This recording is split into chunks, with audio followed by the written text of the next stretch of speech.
Ciao, benvenuti a questo nostro ultimo appuntamento della seconda stagione di Art Stories in Rome. Oggi vorrei concludere in bellezza con una delle opere a me particolarmente care, ovvero il sarcofago degli sposi, conservato presso il Museo Nazionale Etrusco di Villa Giulia.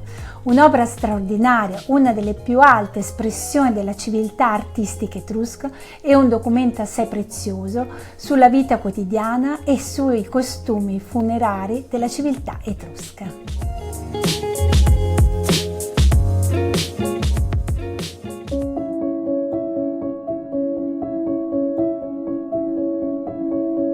Il sarcofago degli sposi è un capolavoro conosciuto in tutto il mondo. Al primo sguardo ci emoziona, ci coinvolge così profondamente che non ha bisogno di nessuna mediazione culturale. I due sposi, con grande serenità e con grande senso di pacatezza, ci raccontano la tenerezza e il calore di un abbraccio. Purtroppo non abbiamo nessuna informazione sul contenuto scheletrico, per cui non abbiamo corrispondenza fra contenuto e contenitore. In realtà il sarcofago è un'urna cineraria destinata ad accogliere le ceneri dei defunti. Però comunque non abbiamo grosse informazioni perché l'opera fu rinvenuta nel 1881 all'interno della necropoli della Banditaccia di Cerveteri in 400 pezzi, in una tomba imprecisata. Ciò significa che i cosiddetti tombaroli, ovvero i predatori delle tombe, avevano già profanato la tomba e avevano distrutto questa opera, simbolo di unione eterna, in centinaia di pezzi.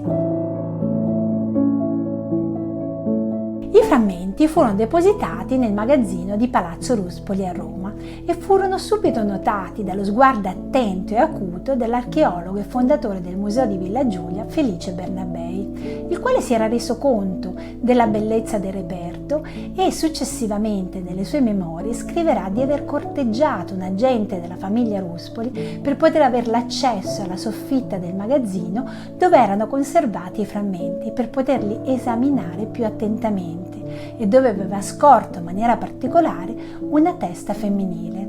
Sarà proprio Bernabei che nel 1893 acquisterà questo reperto completamente rotto per il nuovo Museo di Villa Giulia. Il sarcofago raffigura una coppia di coniugi semidistesa su una cline, ovvero un letto con coperte e cuscine sul quale gli ospiti si adagiavano durante le feste o durante il banchetto. Qui si parla in maniera particolare di coppia di coniugi per l'affetto che si riesce a cogliere nell'abbraccio dell'uomo nei confronti della donna. La donna nella società etrusca aveva una grande considerazione nell'ambito della vita sociale e della vita quotidiana. Poteva partecipare al banchetto, poteva presenziare a feste e cerimonie, poteva assistere a dei giochi e quando partecipava al banchetto aveva stesse pari diritti e pari dignità dell'uomo, cosa assolutamente inammissibile nella società greco-romana. Qui la donna indossa il classico copricapo femminile, il tutulus, e le calzature alla moda orientaleggiante dell'epoca, il calceire pandi. I due personaggi sono entrambi raffigurati con i capelli lunghi, con questo sorriso che richiama la statuaria arcaica e gli occhi allungati che presentano una superficie incavata perché presentava del colore, ovvero la scultura era vivacemente colorata, così come testimoniato dal sarcofago gemello presente nel Museo del Louvre a Parigi. Stesso artista, stesso atelier e probabilmente realizzato per la stessa famiglia aristocratica dell'antica Cere. Il sarcofago di Villa Giulia è più danneggiato e più sbiadito e da un punto di vista stilistico risulta più antico, ma presenta anche una particolarità poco naturalistica, perché per quanto l'uomo potesse essere alto, non doveva in realtà in questa posizione pareggiare con i piedi della donna. Qui in realtà lo pareggia, quindi l'artista ha lavorato molto sull'allungamento delle gambe e per quanto la donna fosse in grande considerazione nella società etrusca, non era ben visto il fatto che l'uomo risultasse, almeno nella percezione frontale, più basso rispetto a quello della donna.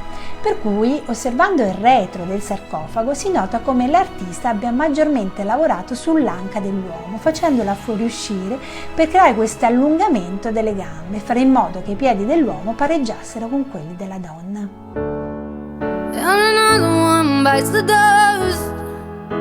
Oh, why can I not conquer love? La gestualità delle mani sta ad indicare la presenza di oggetti che purtroppo sono andati perduti, probabilmente una coppa di vino o dei contenitori per delle essenze profumate o degli unguenti, elementi cioè che richiamano il banchetto, così come i riti funerari, perché gli Etruschi si auguravano di banchettare per l'eternità. È un racconto intimo e privato che ci commuove profondamente ed è proprio vero, i grandi capolavori arrivano all'animo di chi li osserva. L'arte emoziona e vive di vita propria. But your blade, it might be too sharp. I'm like a rubber band until you pull to her. Yeah, I'm a snap and I move as you. Grazie per la vostra attenzione, grazie per il vostro like e per condividere i miei video con i vostri amici. 'Cause I've got an elastic heart. I've got an elastic heart. Yeah, I've got an